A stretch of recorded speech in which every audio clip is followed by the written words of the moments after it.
Bueno, los reactores no ideales. Para hacer la consideración de un reactor ideal, la aproximación que vamos a utilizar es un flujo no ideal. Un reactor de flujo no ideal no necesariamente se refiere así como tal a un reactor. Puede ser cualquier recipiente que tenga una entrada y una salida. De manera ideal, pues se considera, por ejemplo, que se tiene una misma concentración dentro del recipiente, que la temperatura es exactamente la misma en cualquier punto del recipiente, que etcétera, etcétera, se tiene un buen mezclado. Puede ser que si este es un lecho empacado, que todas las moléculas vayan viajando de manera ordenada a través del reactor. Eso, a grosso modo, son las consideraciones de un flujo ideal. En el caso de un flujo no ideal, pues se presentan diversas desviaciones, ¿sí? Con respecto a los patrones no ideales. Podemos ver aquí este caso, o sea, consideremos aquí el caso de un reactor de mezcla completa.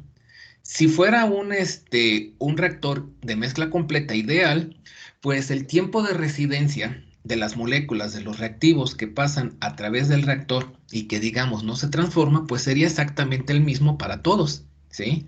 Todos los puntos dentro del reactor tendrían exactamente la misma concentración, la misma temperatura. Sin embargo, observamos aquí que en el caso no ideal se presentan zonas que se le conocen como zonas muertas debido a que la agitación no es lo suficientemente buena para que en estos puntos de acá tengamos una concentración homogénea, por decir, con respecto a los otros puntos que tenemos acá. No tenemos la misma temperatura con respecto a los otros puntos que tenemos acá. Asimismo, pues la ilustración nos marca ahí como ciertos gradientes, vamos a llamarle gradientes de las variables, puede ser concentración, puede ser temperatura, y entonces todos estos gradientes no ocurren en un reactor ideal. Es por eso que tenemos ya un comportamiento de un flujo no ideal. Asimismo, se pueden presentar casos en que las moléculas del reactivo, en lugar de permanecer el tiempo de residencia, vamos a decirlo de alguna forma, viajen directamente hacia la salida en algo que se conoce como cortocircuito, ¿sí?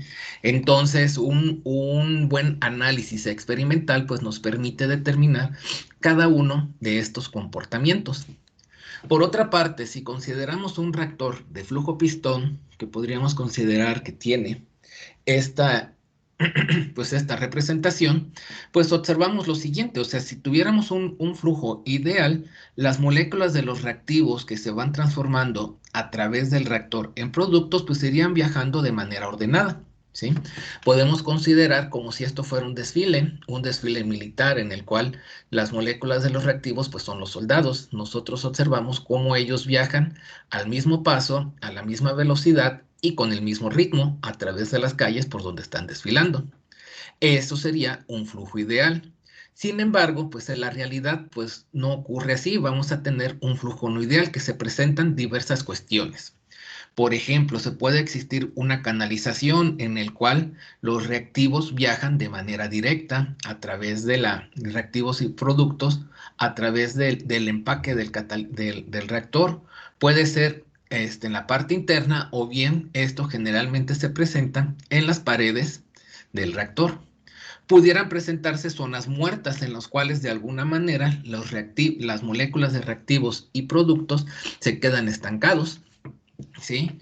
Pudiera haber una especie de retromezclado que una vez que las moléculas viajaron en esta dirección, pues por los caminos que tenemos acá, pues se regresan, ¿sí? Y vuelven a iniciar su camino.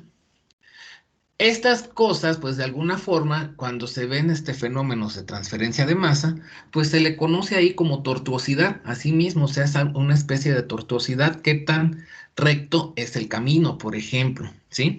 Entonces, aquí nosotros el flujo no ideal lo podríamos considerar, haciendo la analogía con el desfile militar, hacia una manifestación, en los cuales los integrantes de la manifestación pues van caminando ahí a través de las calles de manera desordenada. Hay ocasiones en que unos se adelantan, estos que van adelante de repente se regresan hacia la parte de atrás y así sucesivamente, no llevan un orden.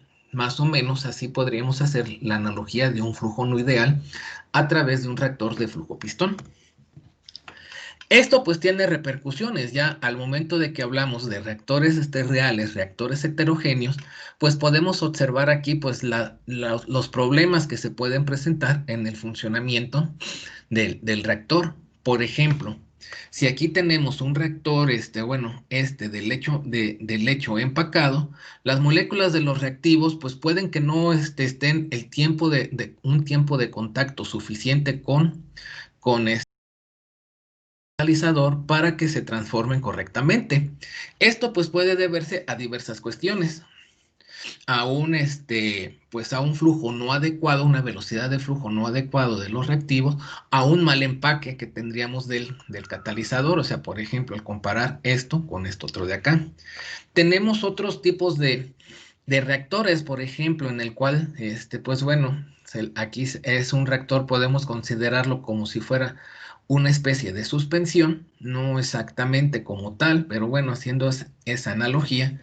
Tenemos las partículas del catalizador aquí en esta parte, se alimenta los reactivos aquí a través de pues vamos a llamarle pues fuente de alimentación, que es como si fuera una especie de regadera, o sea, en inglés se le conoce como nozzle, y no se puede tener un buen contacto o una buena dispersión. Podemos observar cómo las moléculas de los reactivos, al no tener un buen diseño de este inyector, pues no abarca todo lo que es la estructura del reactor. O sea, esta parte de acá, pegado a las paredes, pues no están llegando las moléculas de los reactivos, por lo tanto no tenemos un volumen útil del reactor. Se pueden presentar canalizaciones, ¿sí? Y así sucesivamente. De igual forma, entonces debe haber ciertos tipos de experimentos que nos permitan predecir qué tipo de flujo se va a tener. Entonces, para poder hacer este tipo de análisis, se tiene que construir, o una de las alternativas es construir una curva. Esta curva se le conoce como distribución del tiempo de residencia, ¿sí? Entonces, vamos a observar que pues todas las moléculas que entran al reactor van a tener un cierto tiempo de residencia, ¿sí? De manera ideal, pues todas las moléculas deberían de salir exactamente al mismo tiempo.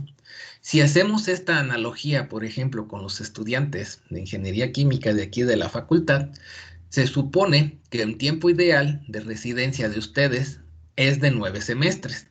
Sin embargo, pues va a haber algunas personas que van a salir antes de ese tiempo de los 9 semestres, y va a haber otras personas que van a salir después, van a salir a los 10, 11, 12 semestres, ¿sí? Entonces todo eso pues va a tener una distribución donde la mayor parte de las moléculas pues van a salir a un tiempo dado que se le conocería como el tiempo medio de residencia, y va a haber moléculas que saldrán antes y va a haber moléculas que saldrán después. De cualquier forma, haciendo el análisis de lo que es la curva de distribución del tiempo de residencia, tiene varias características. La principal es que el área bajo la curva es igual a 1.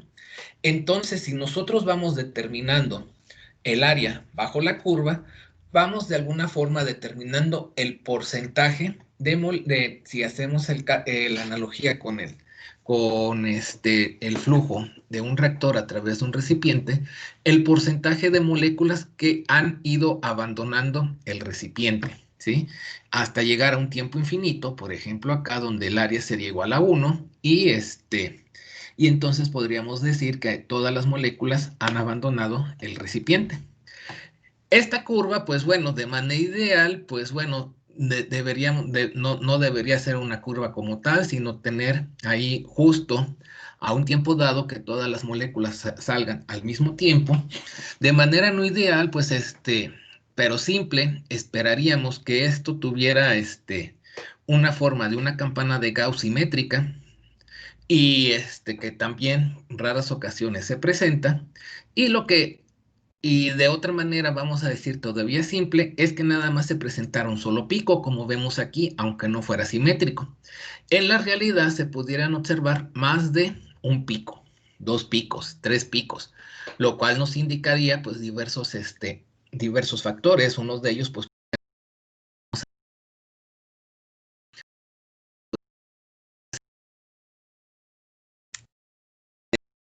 existen, ¿cómo se llama? Pues una interacción fuerte, vamos a decir, entre las moléculas del reactivo con el lecho empacado, por decirlo de alguna forma, ¿sí?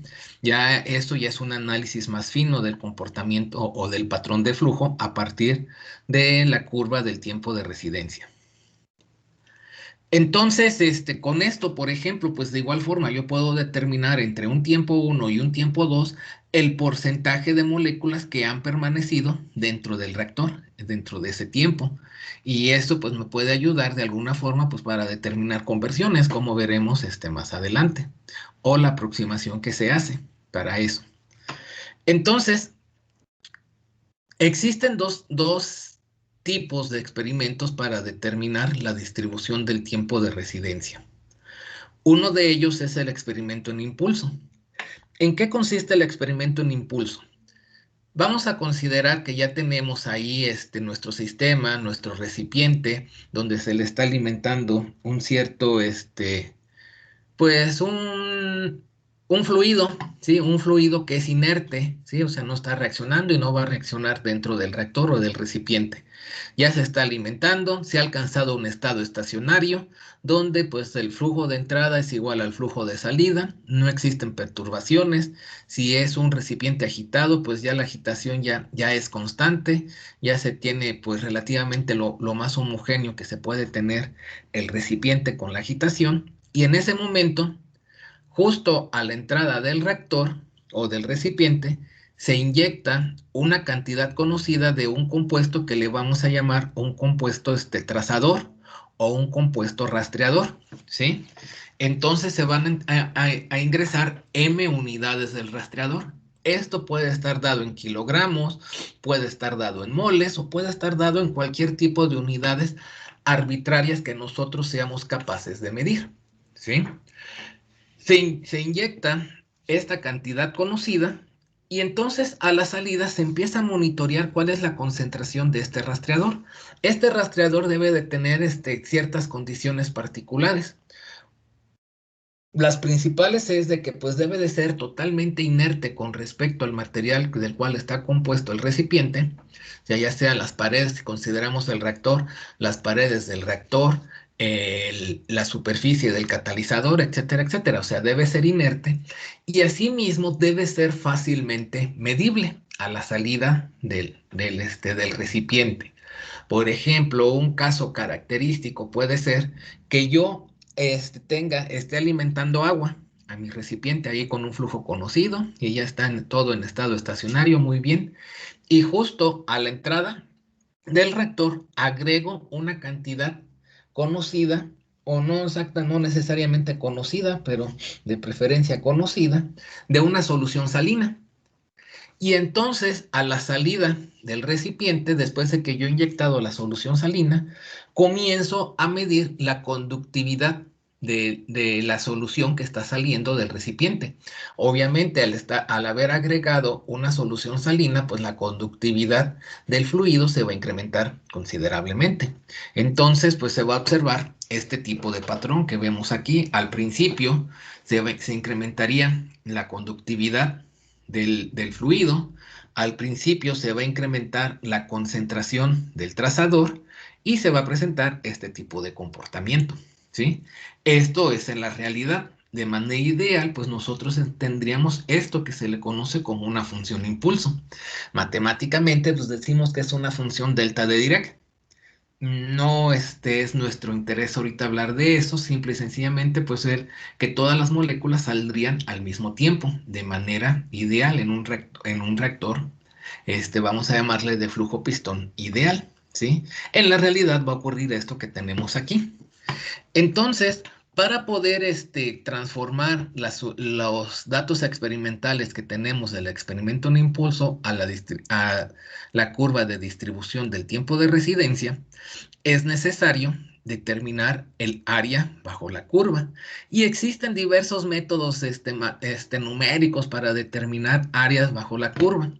Uno de ellos, el más simple, es ir construyendo, pues aquí, esta especie de pequeños rectángulos, ¿no? A diferentes deltas test de tiempo, se mide una concentración y se va calculando. Una cuestión característica el área bajo la curva es igual a M sobre B. ¿Qué cosa es M mayúscula? M mayúscula es la cantidad de moléculas o de masa que se agregó del rastreador o trazador, como le queramos llamar, y B pues es el flujo volumétrico. Y el área bajo la curva va a tener unidades de kilogramos por segundo sobre metro cúbico.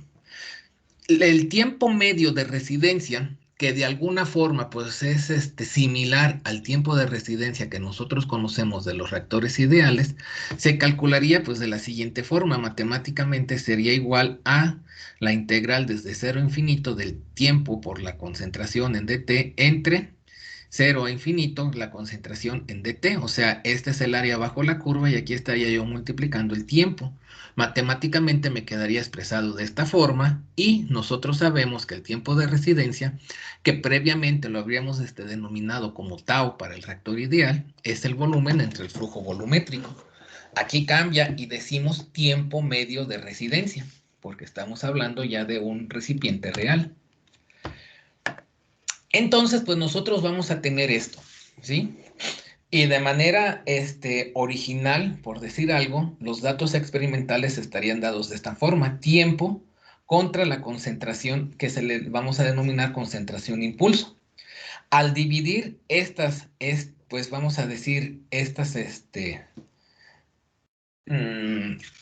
estos datos que nos van generando la curva entre el área bajo la curva, esto lo vamos a transformar a una curva E.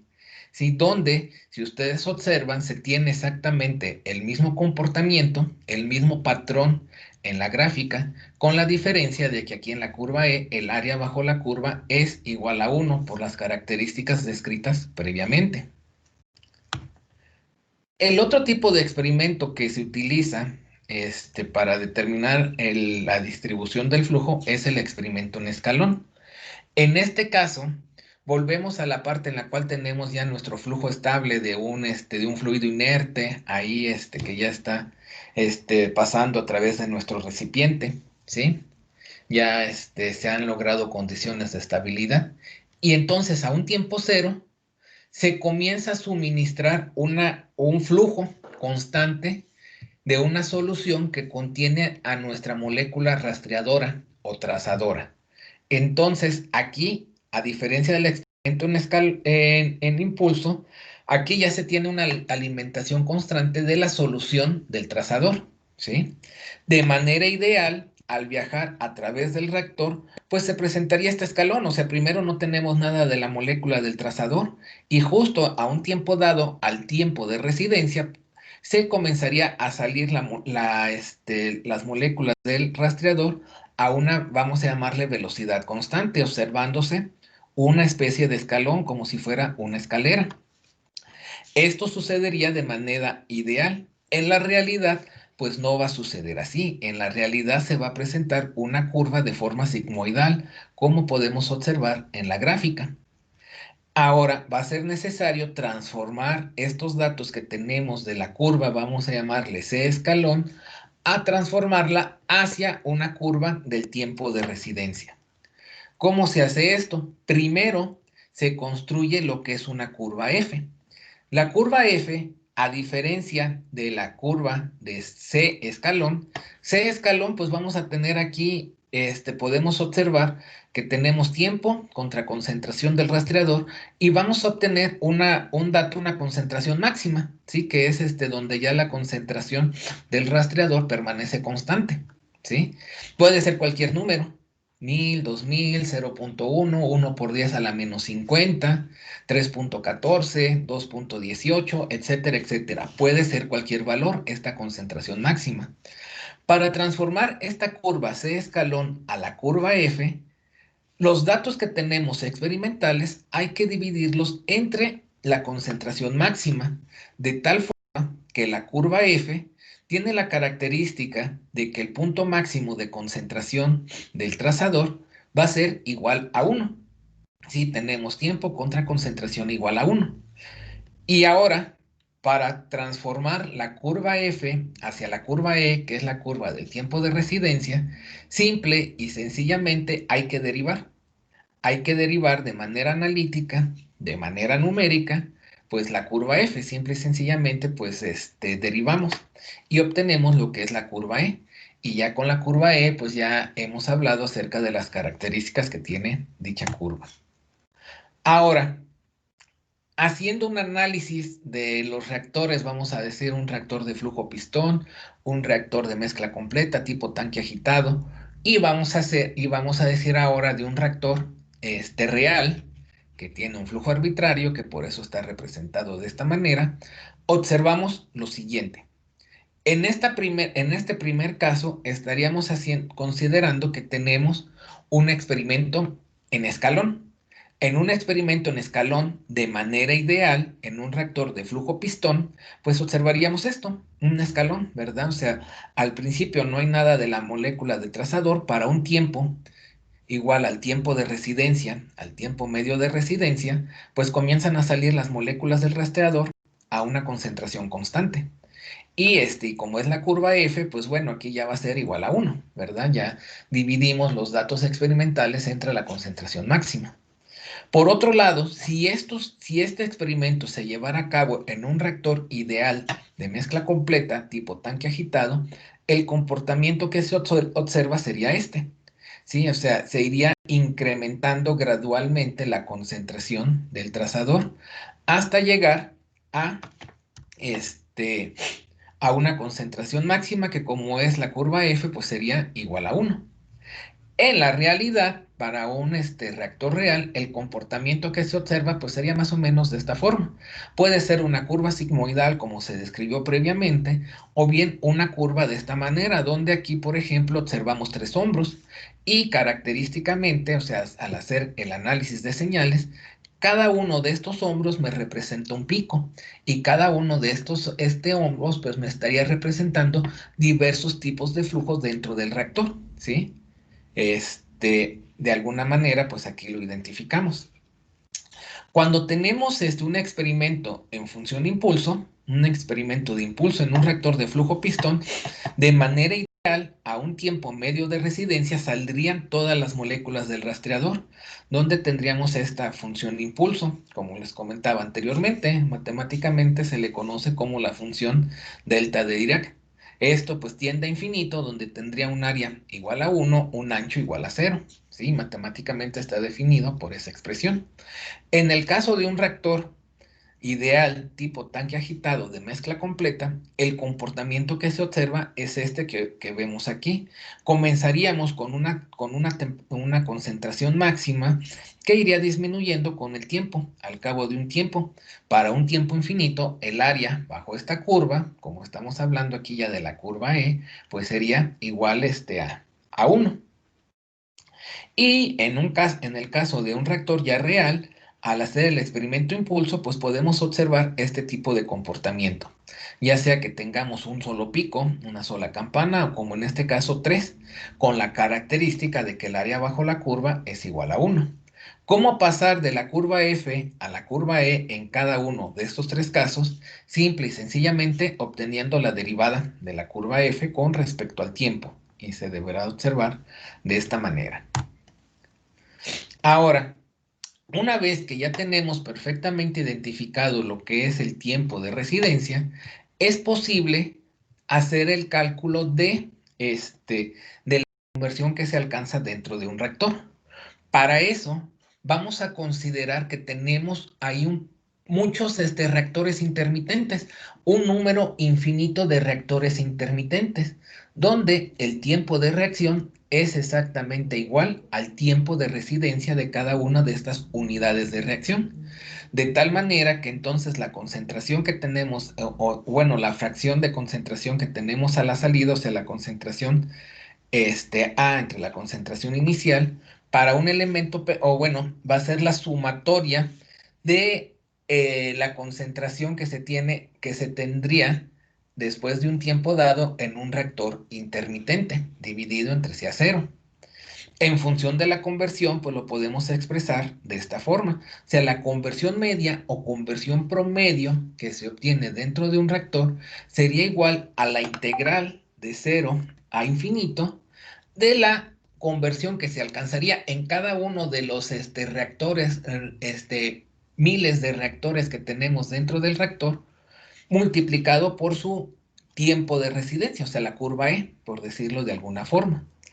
Esto se puede hacer de manera analítica o bien se pudiera hacer de manera numérica, dependiendo del tipo de información que tengamos nosotros.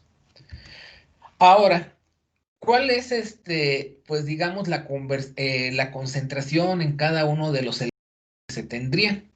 Pues simple y sencillamente, pues podemos hacer aquí el caso para ecuaciones de velocidad de reacción simple, como ecuación cinética de primer orden, de segundo orden o de orden n, se obtendrían este tipo de ecuaciones, ¿verdad?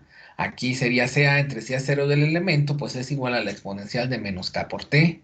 Para una reacción de segundo orden, pues nos quedaría dado de y para reacciones de orden n, pues lo tendríamos que desarrollar dependiendo el valor de n. Así es como nosotros podríamos hacer el cálculo de la conversión que se obtiene dentro de un reactor real.